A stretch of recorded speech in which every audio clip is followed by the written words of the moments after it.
अभी मैं बात करने जा रहा हूँ गाला काइन को लेके कि गाला काइन का नेक्स्ट मूव क्या है और गाला काइन का फ्यूचर क्या है। गाला काइन में आज हमें जो है -9.27% जो है डिक्रीज मूवमेंट देखने को मिला है और इस टाइम गाला काइन की प्राइस जो है 0.015 के लगभग चल रही है। 24 घंटों में हाई जो है गाला काइन ने हमें 0.016 के लगभग दी है और 24 घंटों में लो जो है 0.014 के लगभग दी है। गाला काइन चूंकि इथेरियम की ब्लॉकचेन का एक स्ट्रॉन्ग मीम काइन है, लेकिन हमें एक चीज़ को समझना पड़ेगा। कौन सी चीज़? कि गाला काइन में हम किस एरिया से एंट्री लें और किस एरिया में सेल करें। देखें, अभी एफओएमसी की मीटिंग परसों होती है, उससे 2-3 घंटे पहले मार्केट में थोड़ा सा बूस्टअप होता है और फिर मार्केट में हमें डिक्रीज मूवमेंट देखने को मिलता है।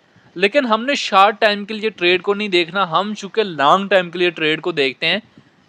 तो हमारे पास 20 जून तक तमाम क्रिप्टो मार्केट में एक पंप अप आता है।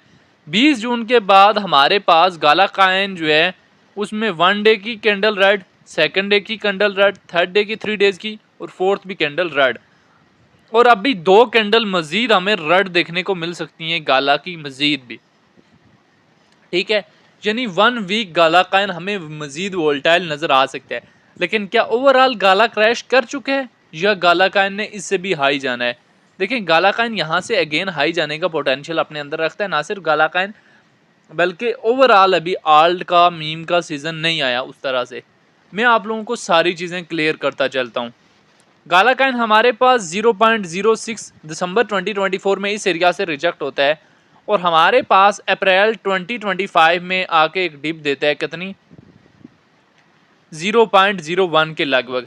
अप्रैल से मई तक हमें इसमें मूव देखने को मिलता है, 0.02 के लगभग जाता है और फिर मई से जून तक हमारे पास 0.023 से रिजेक्ट होता है और 0.011 के लगभग आता है। ठीक है, मई से जून रिजेक्ट और जून से जुलाई अगेन पंप अप होता है, जुलाई से अगस्त अगेन डिप लेता है और अगस्त के इन बिटवीन आके ये हमारे पास अगेन जो है बूस्ट अप लेगा। ना सिर्फ गाला काइन बल्कि ओवरऑल मार्केट में हमें एक पंप अप देखने को मिलेगा। अभी गाला काइन के प्रॉफिट जो है वो हमें किन किन एरियाज में बुक करने हैं, ये हमारे लिए जानना और समझना बहुत ज़्यादा ज़रूरी है।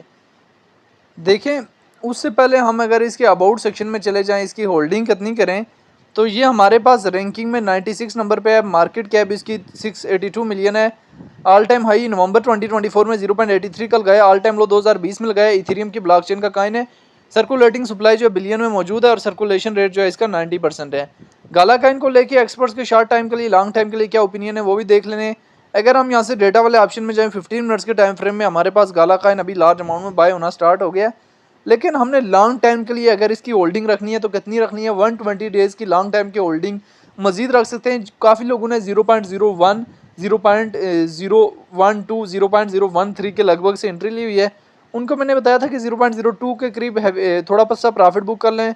अगला प्रॉफिट टेकिंग एरिया 0.03, उससे 0.04 और 0.05। गाला काइन इस बुल रन में अपने प्रीवियस आई और अपने जो उससे प्रीवियस आई है उसको भी ब्रेकआउट करने की कैपेसिटी अपने अंदर रखता है। लेकिन गाला काइन ने उस तरह से हमारे पास मूव नहीं किया। ना सिर्फ गाला काइन ने बल्कि पॉलीगॉन काइन ने, इथीनिया ने, जिस तरह से हमारे पास इथेरियम ने मूव किया है। ठीक है, तो अभी आने वाले टाइम में इथेरियम तो हमारे पास हैवी मूव कर चुका है। देखते हैं कि गाला काइन और पॉलीगॉन काइन इनमें हमें कितना ज़्यादा बूस्टअप देखने को मिलता है। बाकी गाला काइन को लेके आपकी अपनी क्या राय है कि इसका फ्यूचर क्या है और फ्यूचर में कहाँ से कहाँ तक जा सकता है, कमेंट में लाजमी बताना है।